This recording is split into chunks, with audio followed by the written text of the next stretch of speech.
नमस्कार, मैं आमिना और आप देख रहे हैं यूएनए। पिछले कुछ दिनों से हमारे देश भारत में मांगों का सिलसिला जारी हो गया। कभी कोई गाय को राष्ट्रीय पशु कहने के लिए कहता है तो कभी कोई कहता है कि भारत को हिंदू राष्ट्र बना दे।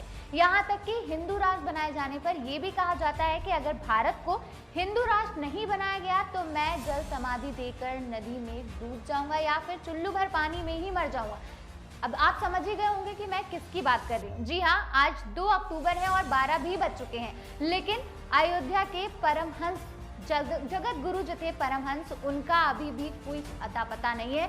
कोई जल समाधि लेते हुए नजर नहीं आ रहे हैं। जब हमने इसकी पूछताछ की तो पता चला कि भाई उन्होंने कह दिया कि हमारे घर के जहां हम रहते हैं उसके सामने पुलिस प्रशासन ने अपनी जो है पूरी नज़र बनाई हुई है। पुलिस प्रशासन मुझे घर से बाहर ही नहीं निकलने दे रहा है। क्या है पूरा मामला, अगर आपको नहीं पता है तो मैं आपको बताती हूँ। दरअसल पिछले कुछ दिनों पहले ही छावनी के परमहंस महंत जो थे, उन्होंने भारत को हिंदू राष्ट्र कहने की बात की थी। उन्होंने कहा था कि अगर भारत को हिंदू राष्ट्र घोषित नहीं किया गया तो वो 2 अक्टूबर को 12 बजे तक जल समाधि ले लेंगे सरयू नदी में।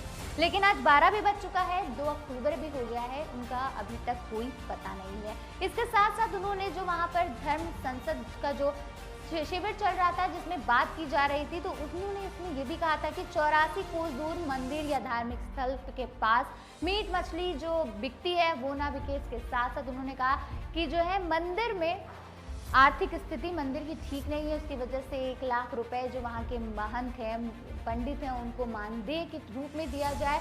इसके साथ ही उन्होंने ये भी कहा था कि गाय को राष्ट्रीय पशु बनाया जाए। साथ ही साथ उन्होंने जो सबसे ज़्यादा जिस बात पे जोर दिया था और लोगों का ध्यान आकर्षित किया था वो यही था कि अगर भारत को 2 अक्टूबर तक हिंदू राष्ट्र घोषित नहीं किया गया तो वो सरयू नदी में जल समाधि ले लेंगे।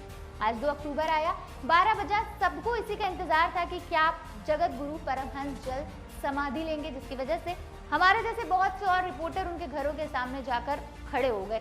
जब उनसे पूछा गया कि क्या हुआ, आज तो 12 बज गए हैं, 2 अक्टूबर भी आ गया है, तो क्या आप जल समाधि लेने जा रहे हैं, तो उन्होंने जवाब दिया कि बाहर पुलिस प्रशासन ने पहरा दे रखा है और मुझे घर से निकलने की इजाज़त नहीं है, लेकिन मैंने एक डिब्बे में पानी रखा हुआ है जिससे कि मैं अपने चुल्लू में पानी लेकर नाक डुबाऊंगा और मैं मर जाऊंगा।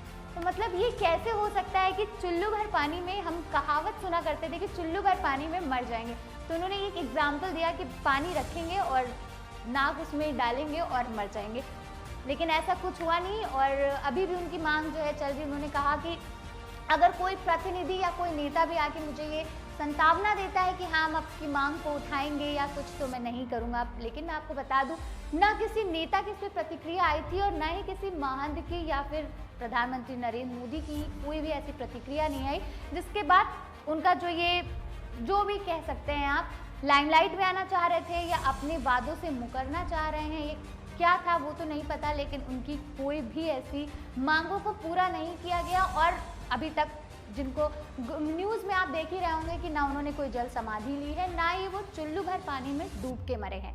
तो अब इस पर क्या कहें ये तो आप ही जानिए कि किस पे क्या कहें, लेकिन बस इतना ही कहेंगे कि भारत एक डेमोक्रेटिक स्टेट है, एक कंट्री है जहाँ पर हर धर्म के लोग रहते हैं। और शायद भारत को इसीलिए कहा भी जाता है कि एक गुलदस्ता है जिसमें हर तरह के जो फूल है वो उसमें हैं। और अगर ऐसे कुछ लोग किसी मंदिर के, किसी छावनी के जो महंत हैं वो ऐसी बात करते हैं और इस तरह से हिंदू मुस्लिम कह के जो है लोगों को बांटने का काम कर रहे हैं, तो अगर उस पर किसी की कोई प्रतिक्रिया नहीं आती है तो शायद ये अच्छा ही एक सिग्नल कह सकते हैं, एक अच्छा ही बात कह सकते हैं कि ठीक है, ऐसे लोगों के लिए कोई और भी प्रतिक्रिया आनी भी नहीं चाहिए। और ऐसे तमाम जो भी मांगे उठती हैं उस पर सरकार की तरफ से अगर कोई प्रतिक्रिया नहीं आती तो वो समझा जा सकता है कि एक अच्छी चीज़ है कि सरकार इस तरह के जो लोग हैं, वस्तु हैं, जो ऐसे प्राणी हैं, उनसे दूर हैं। और हमें भी यही लगता है कि भाई इनसे थोड़ा सा दूरी बना के रखनी चाहिए और अपने देश को आगे बढ़ाने की बात करनी चाहिए, ना कि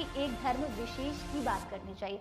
आपको क्या लगता है, क्या सोचते हैं, इसमें ज़रूर बताइएगा और बने रहिएगा हमारे साथ, देखते रहिएगा यूएनए।